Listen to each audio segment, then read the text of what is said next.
మిత్రులారా, 2 సంవత్సరాలు పూర్తి చేసుకున్నాం. ఈ మధ్యనే 5 సంవత్సరాల కోసం ఎన్నికైన ప్రభుత్వాన్ని మొదటి సంవత్సరం పూర్తిగాక ముందు నుంచే ఒక పక్కన శుక్రాచార్యుడు, ఇంకొక పక్కన మారీచుడు, సుబాహుడు బయలుదేరిండ్రు. మీరు దిగాల్సిందే అని. శుక్రాచార్యుడి గురించి, మారీచుడి గురించి నాకంటే రామాయణం తెలిసిన మీకే ఎక్కువ తెలుసు. ఆనాడు పురాణాలలో దేవతలు యజ్ఞాలు యాగాలు చేస్తుంటే వాటిని భగ్నం చెయ్యాలి, సామాన్య ప్రజలకు మేలు కోసం ఆనాడు దేవతలు యాగాలు చేస్తుంటే పేదలకు మేలు జరగొద్దు అని ఆ యాగాలను భగ్నం చేసే పని మీద రాక్షసుల కులగురువు, బ్రహ్మ రాక్షసుల కులగురువు బకాసురుడు లాంటి వాళ్ళను, మారీచుడు లాంటి వాళ్ళను, రావణాసురుడు లాంటి వాళ్ళకు కులగురువు ఎవడంటే శుక్రాచార్యుడు. భూ బకాసురులకు, ఈరోజు భూ కబ్జాదారులకు, ఈరోజు హత్యలు చేసేటోళ్లకు, ఆక్రమించుకునేటోళ్లకు అధికారాన్ని అడ్డం పెట్టుకొని తెలంగాణ రాష్ట్రాన్ని దోసుకునేటోళ్ళకు కూడా ఒక శుక్రాచార్యుడు రాక్షస కులగురువు ఉన్నాడు. ఎక్కడున్నాడా? ఎర్రవల్లి ఫామ్ హౌజ్లో ఉన్నాడు. ఎర్రవల్లి ఫామ్ హౌజ్లో ఉండి పన్నాగాలు పన్నుతుంటాడు. శకుని మామ పన్నినట్టు పన్నాగాలు పన్నుతుంటాడు.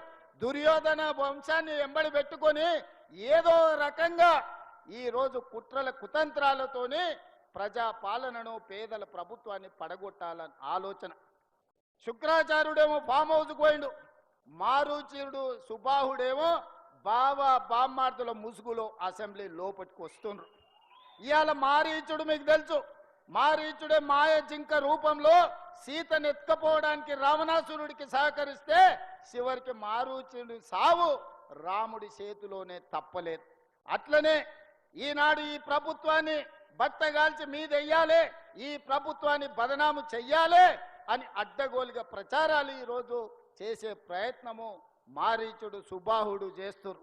ఆనాడు మాయలేడి రూపంలో వస్తే ఈనాడు సోషల్ మీడియా రూపంలో వస్తున్నారు.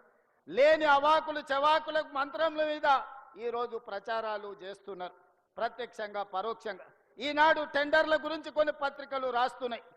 సింగరేణిలో కొంత కుంభకోణం జరిగింది, బొగ్గంతా మాయమైందని. నేను ఆ పత్రికలకు, ఆ టీవీలకు, ఆ సోషల్ మీడియా వాళ్లకు, ఆ రాజకీయ పార్టీ నాయకులకు నేను చెప్పదలుచుకున్నా, ఈ ప్రభుత్వంలో అవకతవకలకు తావు లేదు. అనవసరమైన ప్రచారాన్ని, తప్పుడు ప్రచారాన్ని కల్పించడం ద్వారా అపోహలు కల్పించి మళ్ళీ శుక్రాచార్యుడు, మారీచుడు, సుబాహుడు బలపడడానికి మీరు ప్రత్యక్షంగానో పరోక్షంగానో సహకారం చేస్తున్నారు. మీకు మీడియా పంచాయతీలుంటే తలుపు మూసుకొని కొట్టుకోండి, లేకపోతే ఒకరి మీద ఒకరు బురద జల్లుకోండి. అందులో మమ్మల్ని లాగి ఆంబోతులు కొట్లాడితేనంట లేగదూడల కాళ్ళు ఇరిగినాయంట. 2 మీడియా యజమానులు కొట్లాడుకుంటే మీరు కొట్లాడుకోండి, కానీ మా మంత్రులని బదనాం చేసే కార్యక్రమాన్ని మీరు తీసుకోకండి. దయచేసి ప్రత్యక్షంగానో పరోక్షంగానో మీరు రాస్తున్న రాతలు, చూపిస్తున్న చూపులు మారీచుడి సుబాహులకు, శుక్రాచార్యునికి సహకారం అందించినట్టుగా ఉంటుంది. ఒక్కసారి ఆలోచన చేసి వాస్తవాలను తెలుసుకొని రాసే ముందు మమ్మల్ని వివరణ అడగండి.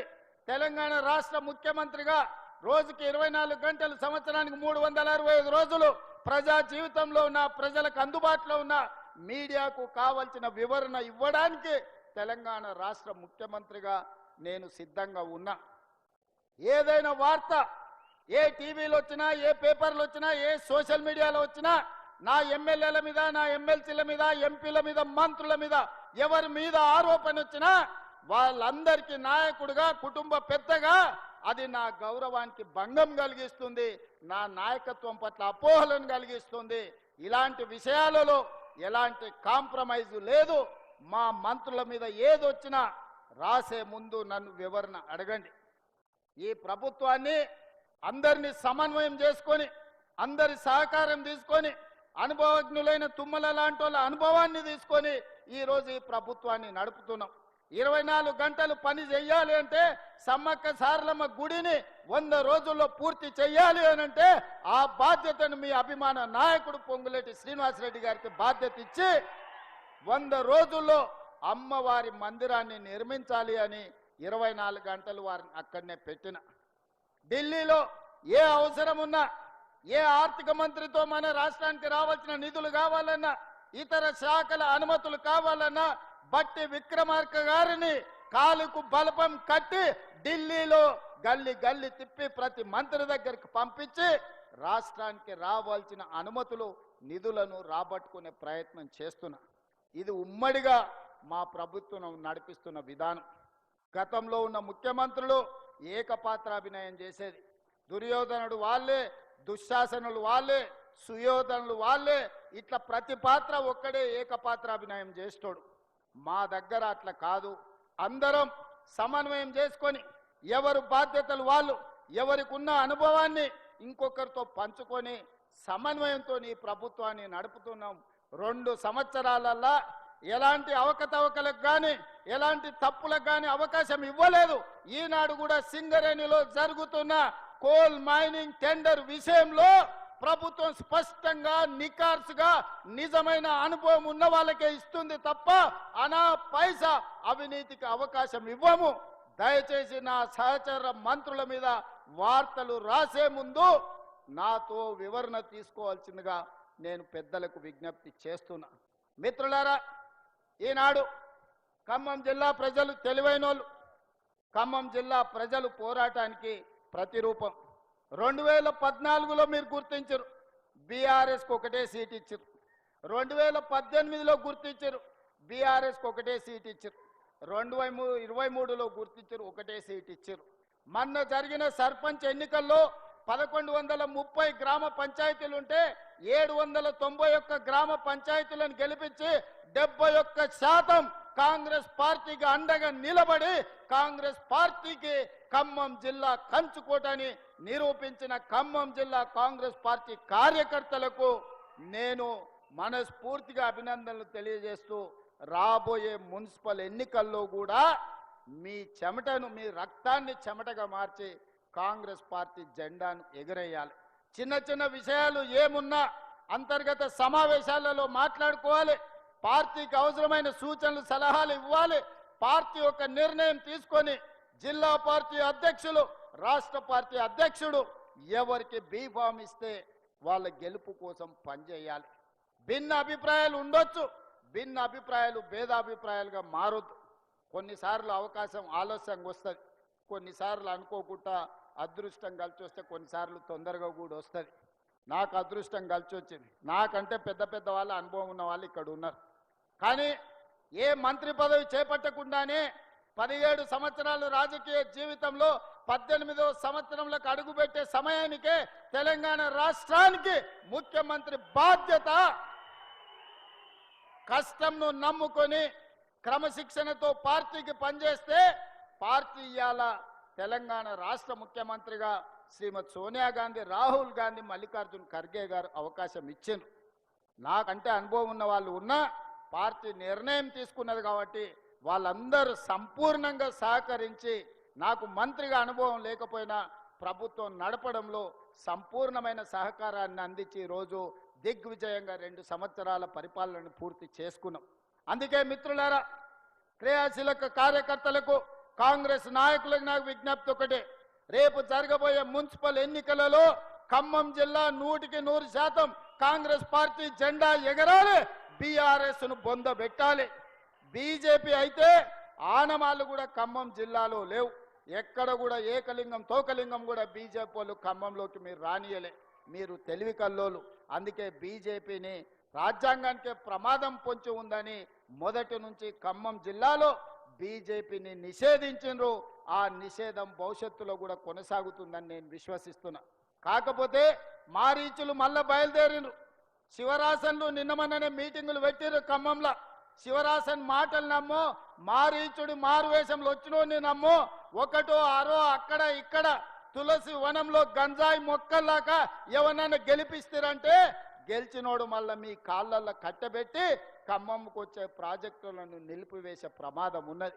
ఇవాళ మిత్రులు శ్రీనివాసరెడ్డి గారు ఇక్కడ నుంచి ఎమ్మెల్యే మంత్రిగా ఉన్నాడు కాబట్టి మున్నేరు పాలేరు ప్రాజెక్టు ఇవాళ మనం తెచ్చుకోగలిగినాం. ఇవాళ నర్సింగ్ కాలేజీని ప్రారంభించుకోగలిగినాం. ఇవాళ జేఎన్టీయూకు అవసరమైన నిధులను ఇచ్చుకోగలిగినాం. సీతారామ ప్రాజెక్టును ప్రారంభించుకోగలిగినాం. భవిష్యత్తులో పనులను కొనసాగించే పరిస్థితి ఉన్నది. ఇవాళ భద్రాచలం టెంపుల్ ఆయనలో 100 కోట్లు ఇస్తా అని చెప్పి ఆటాన కూడా ఇవ్వకుండా ఒక్క రూపాయి కూడా ఇవ్వకుండా రాముల వారిని కూడా ఆయన మోసం చేస్తే మనం భూసేకరణ కోసం నిధులు ఇచ్చినాం. భూమి సేకరణ జరిగిపోయింది. తొందరలోనే భద్రాచలం రాముల వారి మందిరాన్ని అయోధ్య రామ మందిరం తలపించే విధంగా ఈరోజు మనం నిర్మాణం చేసుకుంటాం. వాటికి అవసరమైన నిధులను మంజూరు చేసే బాధ్యత మా అందరి మీద ఉన్నది. మా కోరం కనకయ్య చెప్తున్నాడు, మున్నేరు వాగు నుంచి ఒక చిన్న లిఫ్ట్ పెడితే 3 మండలాలకు నీళ్లు వస్తాయి. మాది మొత్తం కరువులాగా ఉన్నది, మీరు ఆలోచన చెయ్యాలి, బట్టి గారు కర్ణించాలి అని చెప్పిండు.